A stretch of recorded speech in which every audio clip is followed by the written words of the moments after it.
ിട്ടുണ്ട് സുഹൃത്തുക്കളെ, ഔലിയാക്കളെ കറാമത്ത് പറയുമ്പോൾ കുളൂസ് പറയരുത്, തെളിവുള്ളതേ പറയാവൂ, അല്ലാതെ എന്തെങ്കിലും വിളിച്ചു പറയരുത്.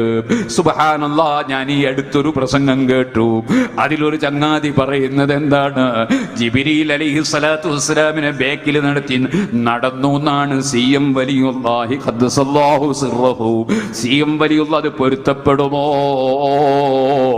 ഏറ്റവും വലിയ അദബ് ാണ് മഹാന്മാരെ നിന്ദിക്കാൻ മറ്റുള്ളവർക്ക് അവസരം കൊടുക്കുന്ന പ്രസംഗങ്ങൾ. അതല്ലേ സൂഫിയാക്കൾ. മനസ്സിലാവുമല്ലോ, പുല്ലാളൂരിനടുത്ത മച്ചക്കുളം അവിടെയുണ്ടായ സംഭവം. അന്ന ശൈഖനാ മടവൂർ റളിയല്ലാഹു അൻഹു യഖൂലു ലിസയ്യിദിനാ ജിബ്രീൽ അലൈഹിസ്സലാം തഖദ്ദം യാ ജിബ്രീൽ, തഖദ്ദം യാ ജിബ്രീൽ, വഹാദിഹിൽ കറാമ മിനൽ അംരിൽ മുംകിൻ ഫി ഹഖ്ഖിൽ ഔലിയാ ഫനുസദ്ദിഖുഹാ.